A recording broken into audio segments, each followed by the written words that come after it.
여러분 안녕하세요. 자, 반갑습니다. 오늘은 이제 추정하고 가설 검정에 대한 이론을 배우실 거고요.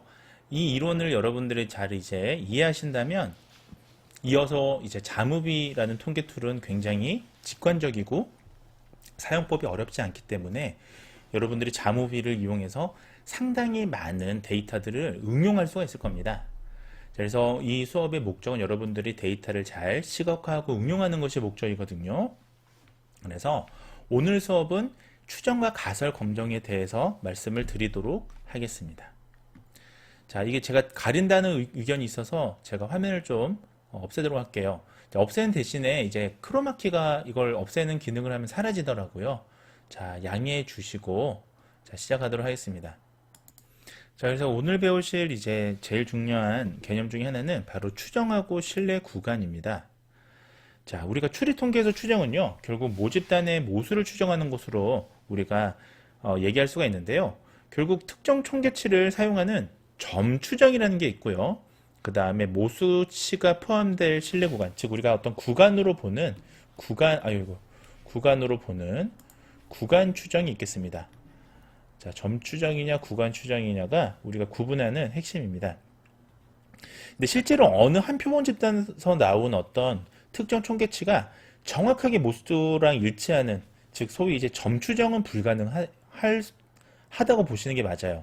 그러니까 다시 얘기하면 특정 총계치로 나온 어떤 모집단을 점으로 추정하는, 한 포인트로 추정하는 게 이제 점 추정인데, 자, 이게 사실은 정확하게 일치하는 건 사실상 불가능합니다. 색깔을 좀 바꿔보겠습니다.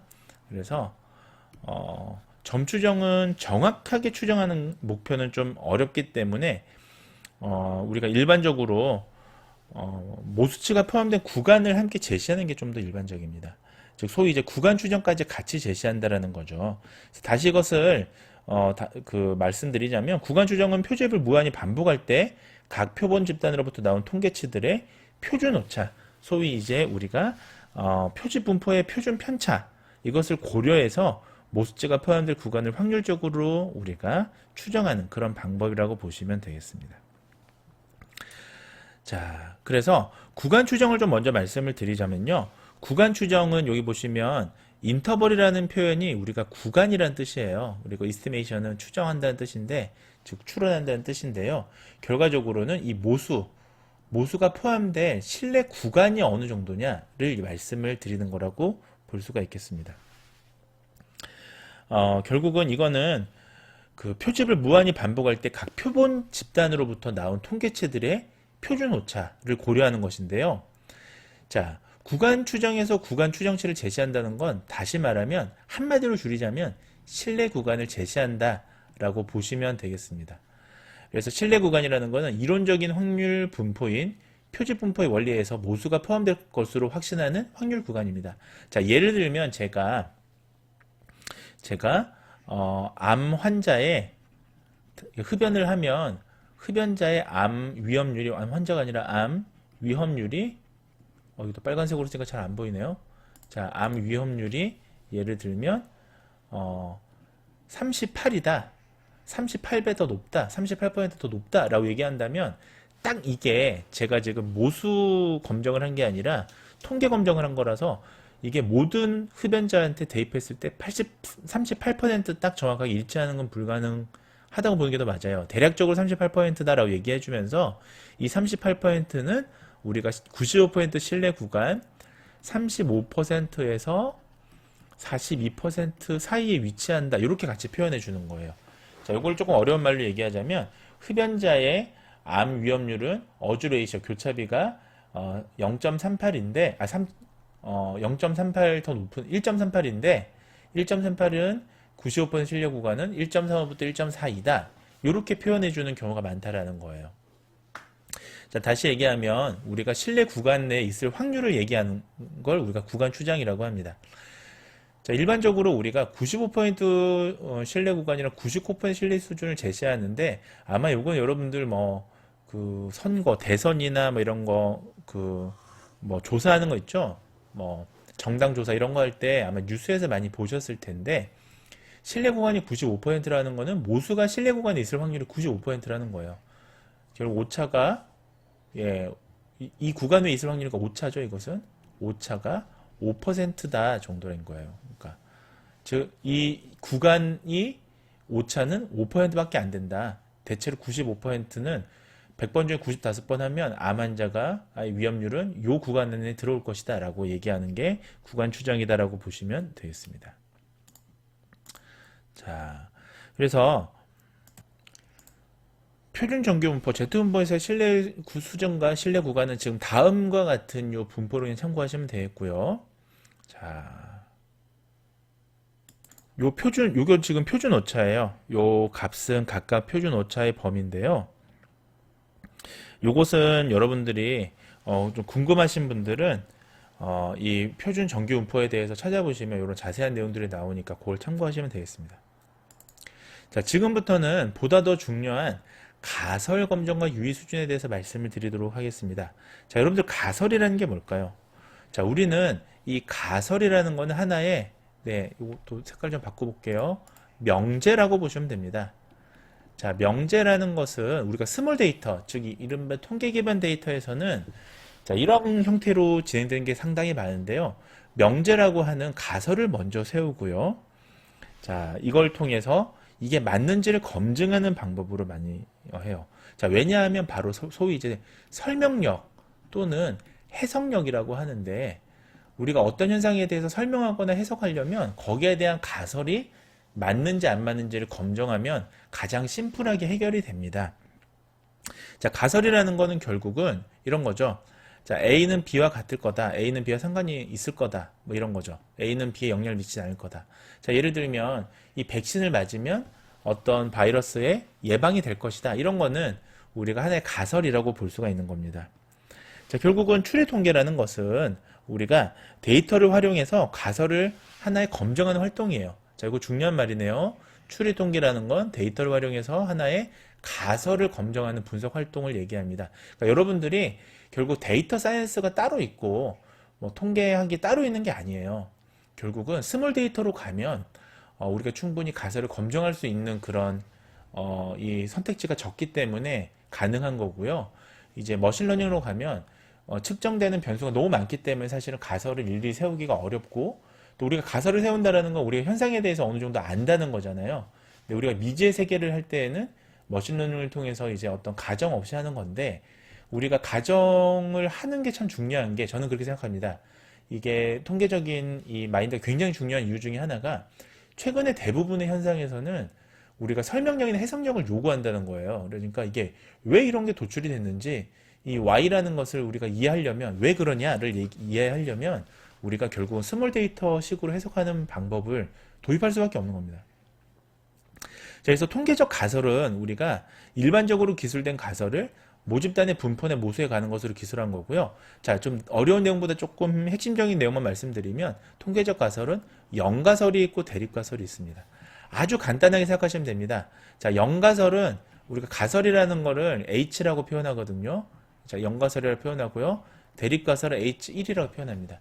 요 기호에는 너무 여러분들 신경 쓰지 마시고 간단히 얘기하면 자, 요걸 먼저 이해하시면 되는데 H1 즉 H1 즉 소위 얘기하는 자, 이 얼터네이티브의 약자입니다. 요 지금 대립가설이라는 건 다른 얘기로 하면 연구가설을 얘기해요. 자, 연구가설은 뭐냐 하면 여러분들이 분석하고 싶은 사람들의 가설이에요. 분석자의 가설이라고 쓸게요. 자, 이 분석자는 뭐 연구자이죠, 대표적으로. 자, 쉽게 말씀을 드리면 제가 만약에 이 백신이 A 백신이 B 백신보다 어떤 코로나 바이러스를 치료하는데도 효과가 있을 것이다 라고 얘기한다면 치료제라고 할게요. 백신이 아니라. 자, 그렇다면 우리는 A 백신이 B 백신보다 더 좋다라고 지금 얘기를 하고 싶은 거잖아요. 이게 연구가설인 겁니다. 이걸 증명하고 싶은 거죠. 자, 근데 연가설은 뭐냐 하면 말 그대로 또는 귀무가설이라고 합니다. 자, 이거는 이 연구가설에 반대되는 가설인 거예요. 자, 이게 조금 사고방식이 좀 어려운 건데 우리 동양적인 사고방식과 좀 다릅니다. 이런 추정이나 가설 검증이 서구식 이제 그 발상이기 때문에 서양식으로 보면 이런 거예요. 자, A 치료제가 B 치료제보다 더 좋다라는 거를 입증하기 위해서는 반대되는 가설을 하나 더 만드는 거예요. 연가설은 결국은 영구 가설에 반대되는 가설이죠. 즉 다시 얘기하면 A라는 치료제가 B라는 치료제보다 더 좋다라는 거를 입증하려면 반대로 A라는 치료제는 B라는 치료제랑 큰 차이가 없다라는 가설을 하나 만들어서 얘가 틀렸다라는 걸 입증하면 제 가설이 맞다. 이런 식으로 우리가 논리적으로 하는 겁니다. 그렇잖아요. 그러니까 서양 사람들은 그런 사고방식인 거예요.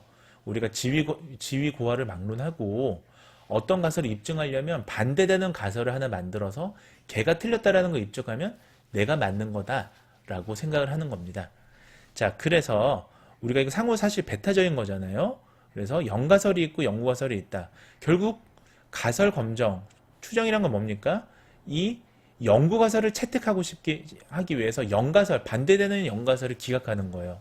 즉, 제가 만든 가설, 즉 제가 뭔가 이렇게 분석하고 싶은 연구 목적과 반대되는 목적을 하나 만들어서 그 반대되는 목적이 틀렸다를 입증하면 되는 거죠.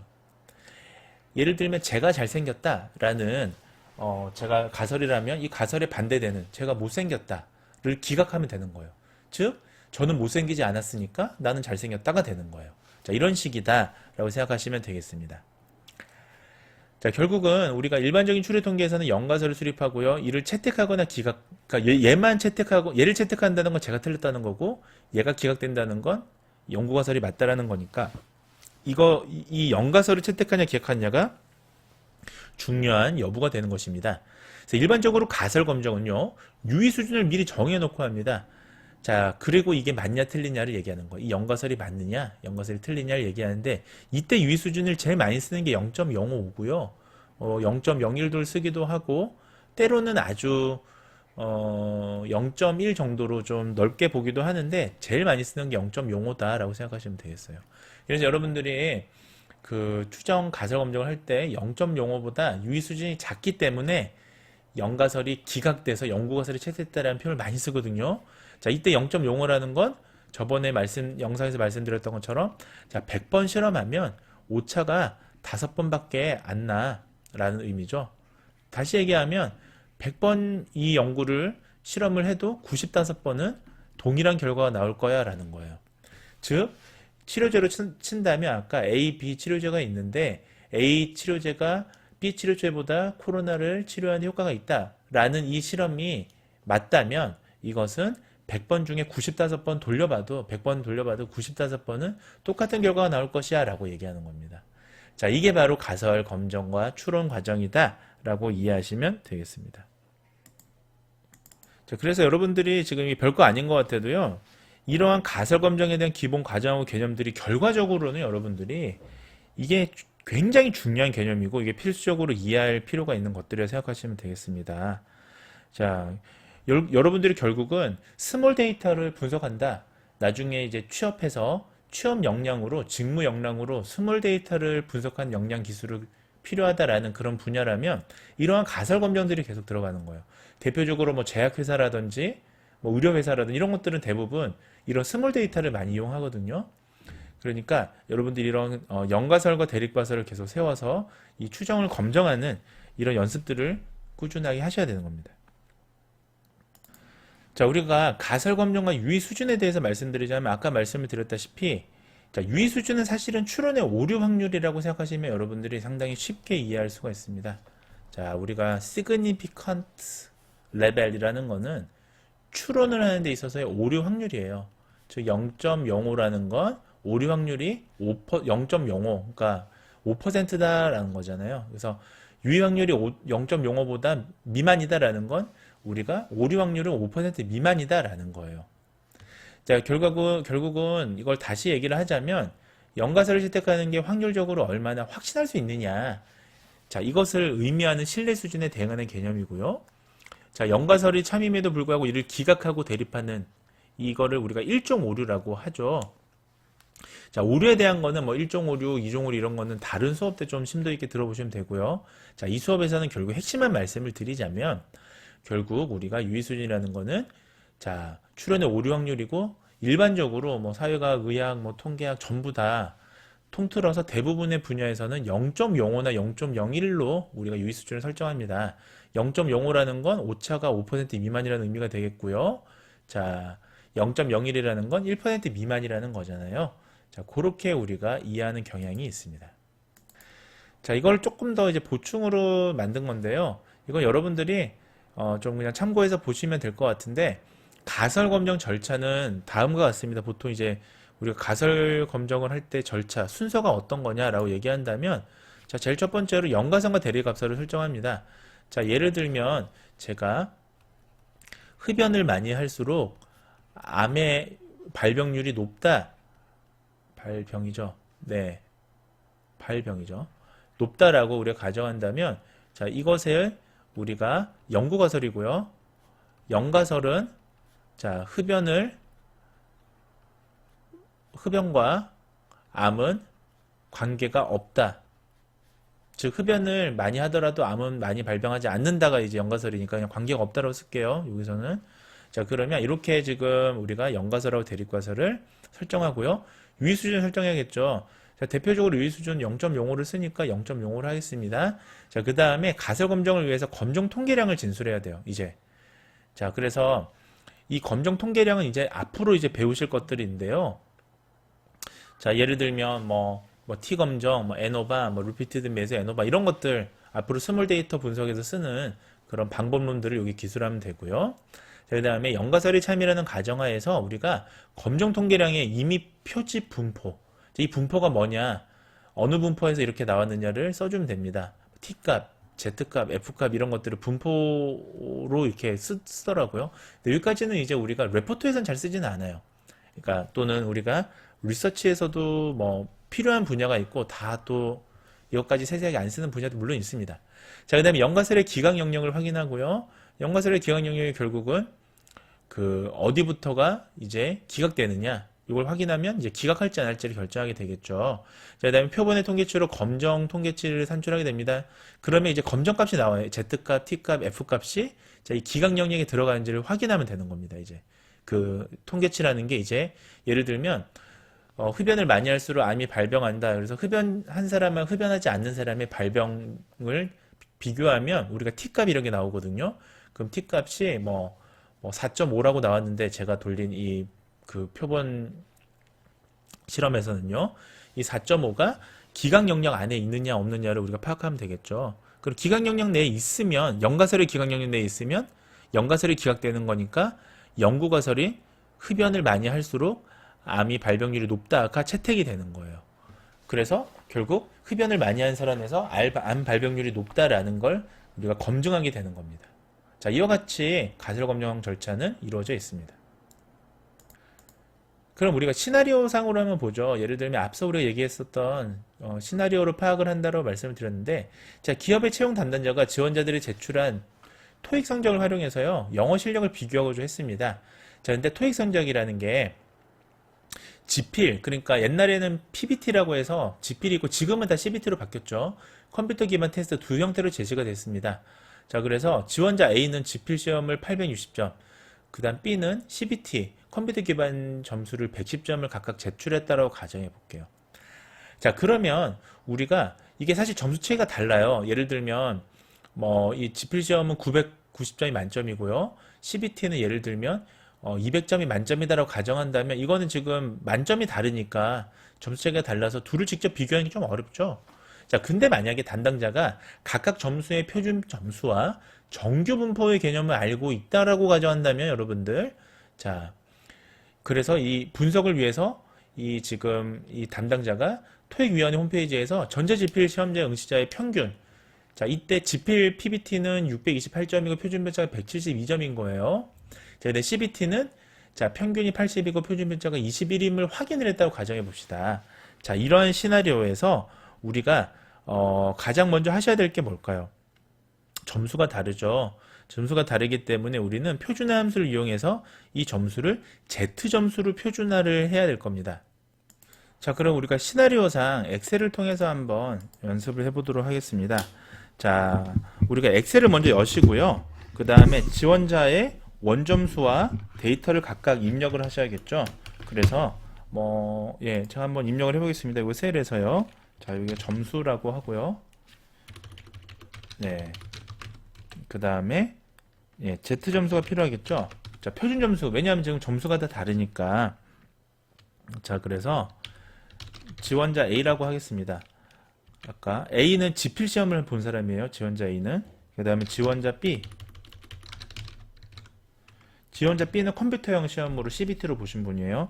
각각 지금 점수가 아까 지금 860점이었죠. 그 다음에 지원자 B는 몇 점이었죠? 110점이었죠. 자, 지금 이렇게 돼 있는 거예요. 자, 그러면 우리가 일단 Z 점수를 알아야 될 거 아니에요. 자, Z 점수를 하는 방법은 우리가 스탠다지아드 함수를 입력하시면 됩니다. 자, 그래서요. 자, 여러분들 이거 함수로 찾으셔도 되는데요. 여기 들어가셔서 여기 보시면 뭐 각각 이제 함수가 있거든요. 기타 함수로. 자, 여기서 찾으셔도 되는데 우리가 이런 기본적인 함수는 직접 치시는 게 더 좋습니다. 스탠다지아드라고 합니다. 표준화라고 하죠, 영어로. 그래서 자, 스탠다까지만 스탠만 치시면 스탠다지아드라는 게 여기 뜹니다. 그럼 정교화된 값을 구한다라고 여기 지금 앞서 알려주잖아요. 얘를 더블 클릭하시고 괄호가 이제 생성이 되죠. 그러면 여기 괄호에서 요 표준 점수를 각각 이제 입력을 해주시면 돼요. 자, 여기죠. B2를 해서 엔터를 치시면 너무 적은 값을 우리가 입력을 했으니까 잠시만요. 아, 네. 제가 지금 중간에 하나 생략을 했는데요.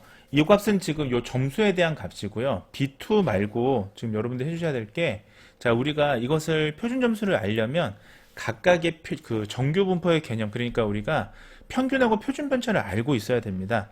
자, 지금 이 사례에서 평균이 628이었고요. PBT가. 그 다음에 표준 편차가 170이었죠. 자, 이렇게 쳐주셔야 표준 점수가 산출이 됩니다. 자, 그럼 Z 점수가, 왜냐하면 평균의 표준 편차를 각각 알아야 평균의 0, 표준 편차를 1로 만들어 주니까요. 자, 그 다음에 지원자 B는 지금 110점이었는데, 자, 이 110점이 얼만큼 높은 점수냐를 알기 위해서 역시 마찬가지로, 자, 요것을 이렇게 해주시면 이게 값이 달라서 바꿔주셔야 돼요. 자, 이거는 그 평균이 80이었죠? 80이고, 표준 편차가 21입니다. 그럼 어떤 값이 더 높은 거냐? 짠! 이렇게 하면, 자, 여러분들, 표준 편차 우리가 변환하면 우리가 지원자 A의 결국 값은 자, 1.3이 되는 거고요. 표준 점수로. 자, 지원자 B는 1.4가 되는 겁니다. 지금 이게 핵심은 뭐냐 하면 결국 그 시험 형태가 다른데 같은 점수인데 자, PBT로 제출한 860점을 제출한 A라는 사람하고 지금 CBT 형태로 제출한 110점으로 제출한 B하고 서로 이게 측정 단위가 다를 경우에 어떤 게 더 높냐를 본 거잖아요.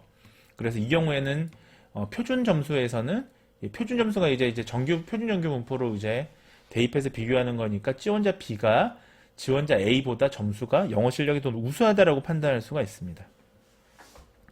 자, 요렇게 우리가 볼 수가 있고요. 우리가 그 다음에 이 지금 표준 점수뿐만이 아니라 이 사람이 그러면 상위 몇 %에 위치하느냐를 보고 싶은 거예요.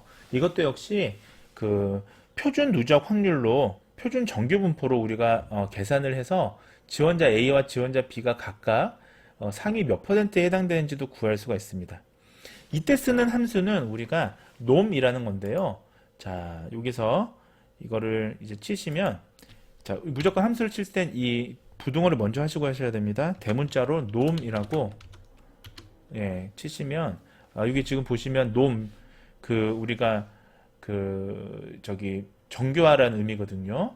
노멀티브 이렇게 쭉 있으면서 여기서 요 놈 디스턴스 요걸 누르시면 됩니다. 이게 이제 우리가 표준 정규 분포에 대한 함수라고 보시면 돼요. 여기 보시면 자, 지정한 평균과 표준 편차의 이거 정규 누적 분포 값을 구합니다라 나오죠. 자, 우리가 알고 싶은 거는 지금 표준 정규 분포에서 정규 누적 분포, 그러니까 상위 몇 %냐를 알고 싶은 거예요.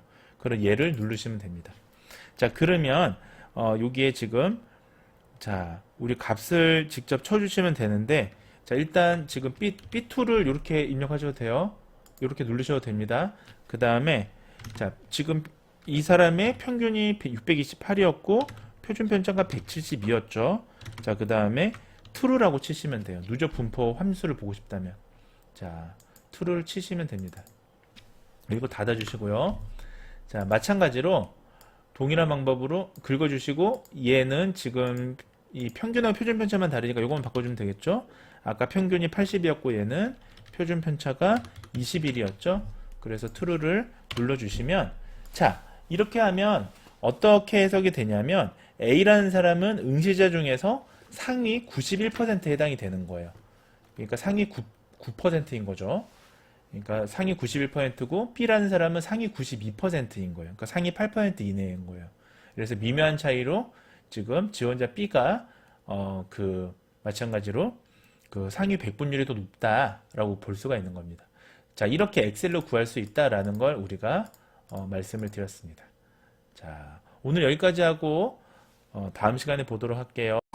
안녕히 계세요, 여러분. 전 이 세상의 모든